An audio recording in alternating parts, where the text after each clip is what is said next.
to Sleep Stories with the Slumbering Seagull.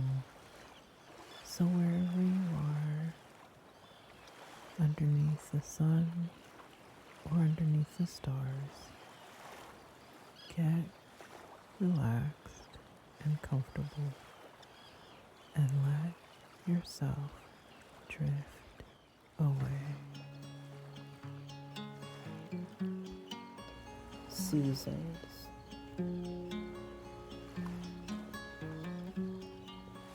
Different love stories, wholesome and uplifting for the heart.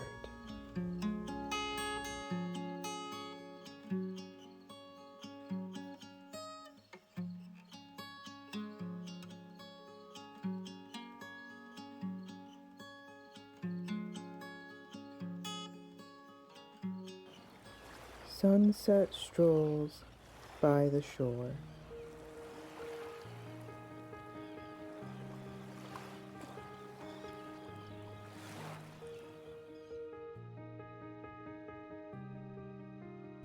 The next morning, the phone cracked as Clayton's voice came through. Jack, can you hear me? I guess the signal's not too great. Yeah, Clayton, I hear you loud and clear. Oh, okay, cool. Hey, Jack, well, you won't believe who I met here in Yawnchester. Let me guess, another retired person? Jack chuckled from his bustling New York apartment.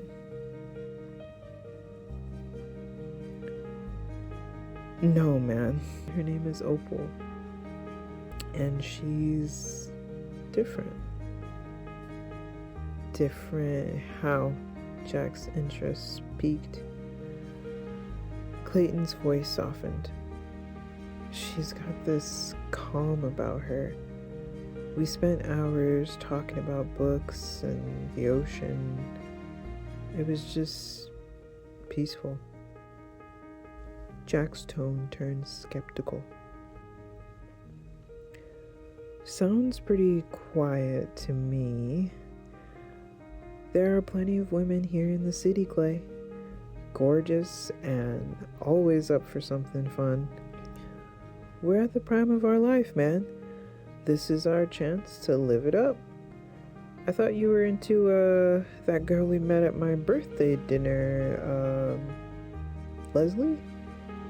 I saw you guys talking. Clayton thought back. Oh, yeah. I tried to talk to her, but she was aggressively flirting. Well, that is until she found out my yearly salary and decided I wasn't worth her time. Oh, well, sorry, Clay. You've put in your application to some really great companies, and once one of them picks you up, things will get a lot easier for you. Jack attempted to encourage his friend. Clayton paused, considering his friend's words. I get what you're saying, Jack, and I appreciate the encouragement, but that's not what I want. Why not be with someone who's more interested in who you are rather than how much you make? The company I'm at right now has been good to me. What if I stayed where I'm at and maybe moved up internally? Sure, I guess. You've never been late on the bills, so it really doesn't make a difference to me. You're a smart guy, Clay. Smarter than me, sometimes. They both laughed. I remember you telling me you were saving up for a house and wanting to get married soon. I just don't want you to be a lonely smart guy, Jack said.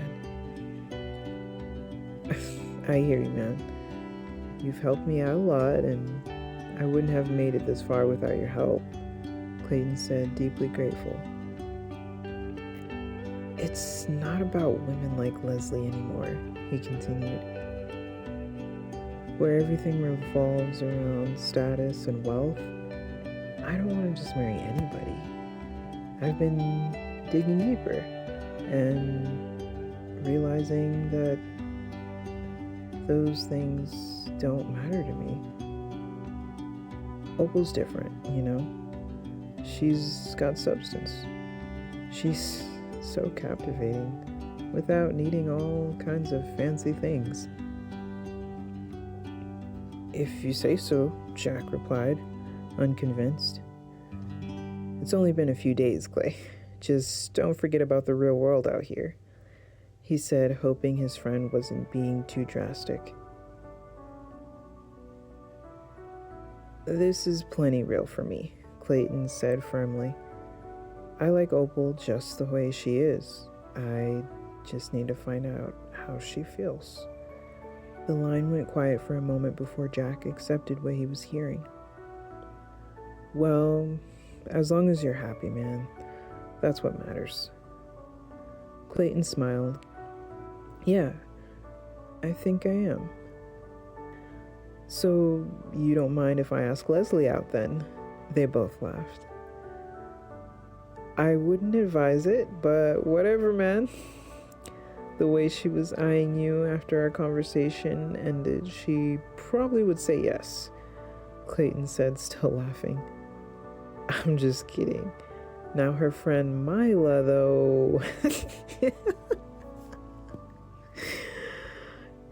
You know what, Jack? I gotta go. Okay. Keep me updated. Enjoy the rest of your trip. Tell your parents I say hey. I'm rooting for you, buddy. All right. Talk to you later, Clayton said, ending the call. He knew Jack might dismiss what he had to say, but he appreciated that his friend had at least made an effort to understand. As he put down the phone, a mix of eagerness and unease swirled in Clayton's mind. As the sun dipped low, painting the sky in hues of orange and pink, Clayton sat at the waiting area of the Yawnchester Parks and Rec department.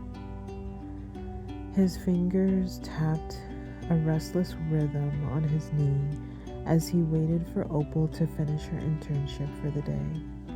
There was a flutter in his stomach that he couldn't quite place. Was it anticipation or anxiety? The quiet of the room was broken by the click of heels on the floor.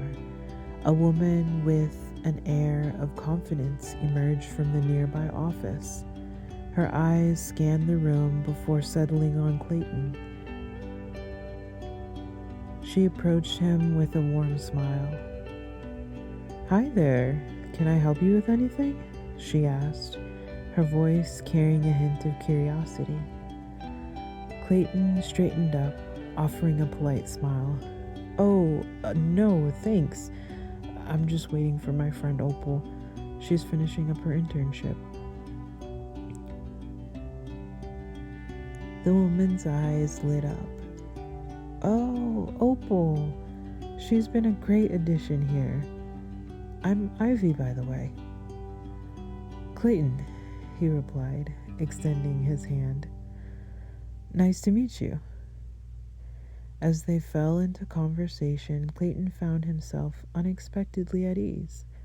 Ivy's charm was infectious, and he found himself opening up about his work as a software engineer. When Ivy mentioned her own dabbling in coding, the conversation flowed even more freely. Unbeknownst to Clayton, Opal had emerged from the office and was quietly observing the interaction. Her heart sank a little as she watched Clayton laugh at something Ivy said. She'd been harboring feelings for Clayton for weeks now, but hadn't found the courage to express them. Hearing him introduce her as just a friend stung more than she wanted to admit. Opal took a deep breath, composing herself before stepping forward. "Clayton, sorry to keep you waiting," she said, injecting cheerfulness into her voice. Ivy turned to Opal with a smile. "Great job today, Opal." Then, facing Clayton, said, "It was nice meeting you, Clayton." To both Opal and Clayton's surprise, Ivy pulled out a business card and handed it to Clayton. "Here's my card. If you ever want to volunteer for any events or, grab coffee sometime." Clayton's cheeks flushed slightly as he accepted the card. "Oh, thanks." As they said their goodbyes and headed out, Opal felt a knot forming in her stomach.